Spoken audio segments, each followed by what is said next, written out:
Hi all. ഇന്ന് നമ്മൾ വന്നിരിക്കുന്നത് KCB വർക്കർ എന്ന് പറയുന്ന ഒരു പോസ്റ്റുമായിട്ട് ബന്ധപ്പെട്ട് ഡിപ്ലോമ ബിടെക് യോഗ്യത ഉള്ളവർക്ക് അപേക്ഷിക്കാൻ കഴിയുമോ എന്നൊരു ചോദ്യം ഉണ്ടായിട്ടുണ്ട്. ആദ്യം തന്നെ ഉത്തരം പറഞ്ഞുകൊണ്ട് നിങ്ങൾക്ക് അപേക്ഷിക്കാൻ പറ്റും. ഇത് ഞാനായിട്ട് പറയുന്നതല്ല, കേരള PSCയിൽ നേരിട്ട് നമ്മൾ അന്വേഷിച്ചപ്പം അവിടുന്ന് കിട്ടിയ ഫീഡ്ബാക്കിന്റെ അടിസ്ഥാനത്തിലാണ് ഇത് പറയുന്നത്. നിലവിൽ ഉയർന്ന യോഗ്യത വെച്ച് നമുക്ക് അപേക്ഷിക്കാൻ കഴിയുന്നതാണ്. അപ്പോൾ എന്തൊക്കെയാണ് ഇതിന്റെ മാനദണ്ഡം എന്ന് നോക്കാം.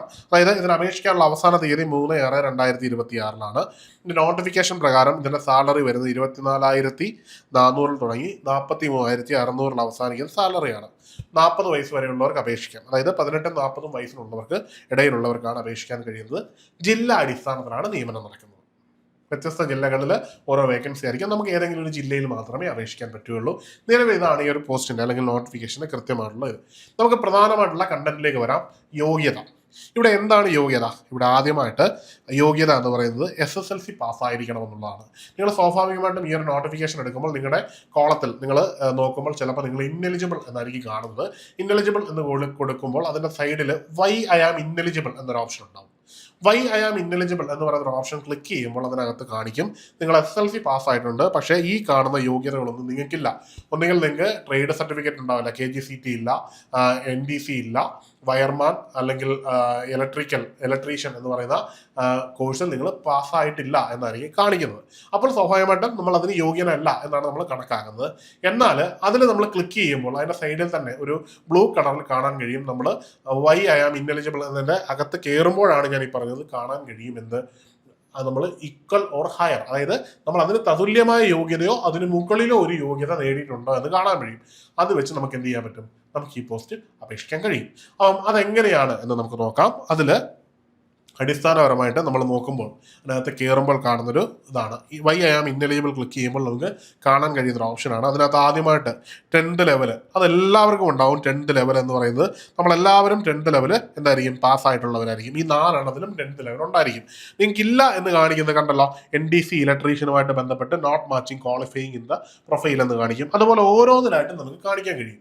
നിങ്ങൾ ബിടെക് ഉള്ളവരാണെങ്കിൽ നിങ്ങൾക്ക് എന്ത് ചെയ്യാം? നിങ്ങൾക്ക് ആദ്യം കാണുന്ന NDC ഇലക്ട്രിക്കൽ തന്നെ വെച്ചിട്ട് അതിന്റെ റൈറ്റ് സൈഡിലുള്ള ഈക്വലന്റ് ഓർ ഹയർ വെച്ചിട്ട് എന്ത് ചെയ്യാം? നിങ്ങൾക്ക് അപ്ലൈ ചെയ്യാം, ഒരു കുഴപ്പമില്ല.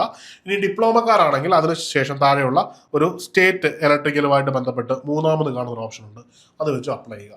ഇനി അങ്ങോട്ടോ ഇങ്ങോട്ടോ ഇത് മാറിപ്പോയി എന്ന് പറഞ്ഞിട്ടൊന്നും ഇതിൽ വലിയ പ്രശ്നമൊന്നും വരാൻ പോകുന്നില്ല.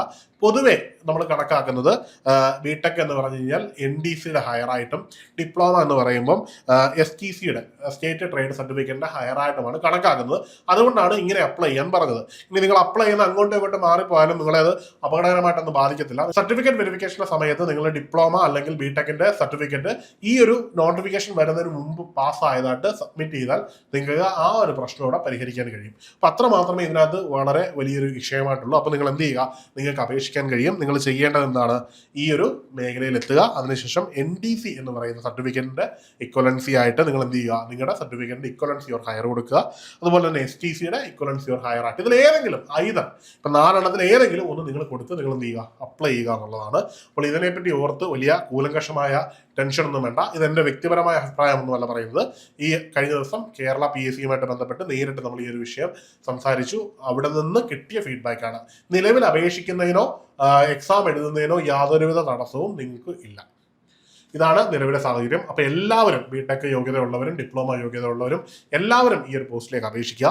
നിങ്ങളെ സംബന്ധിച്ചിടത്തോളം വളരെ വലിയ ഓപ്പർച്യൂണിറ്റീസ് ആണ് കേരള PSC വഴി KCBയിൽ കിട്ടുന്നത്. കാരണം KCBയിൽ കയറിക്കഴിഞ്ഞാൽ, സർവീസിൽ കയറിക്കഴിഞ്ഞാൽ ഡിപ്പാർട്ട്മെന്റ് ടെസ്റ്റുകൾ വരും. ഡിപ്പാർട്ട്മെന്റ് ടെസ്റ്റിൽ തന്നെ AEയുടെ എക്സാം വളരെ ക്രൂഷ്യലാണ്. അതിൽ കഴിഞ്ഞ തവണ 90 പേരെ ലിസ്റ്റ് ഇട്ട് 90 പേരെയും അവരെടുത്തു. അതുപോലെ ഒരു ബിടെക്കുകാരനെ സംബന്ധിച്ചിടത്തോളം നേരിട്ട് AE ആവാൻ കിട്ടുന്ന സുവർണ അവസരമാണിത്. ഒരു വളരെ പെട്ടെന്ന് നമുക്ക് ഈ ഒരു എക്സാമിനേഷൻ ക്രാക്ക് ചെയ്യാൻ പറ്റും.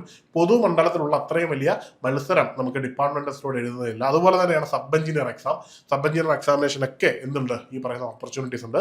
നിങ്ങളെല്ലാവരും ഇതിന് നന്നായിട്ട് ഇതിനെല്ലാം നിങ്ങൾ നന്നായിട്ട് തയ്യാറെടുക്കുക, അപ്ലൈ ചെയ്ത് പരീക്ഷ എഴുതുക. ഇനി അതുപോലെ ഏണസ്റ്റ് അക്കാഡമിയിൽ KCB വർക്കറിന്റെ കോഴ്സ് അവൈലബിൾ ആണ്.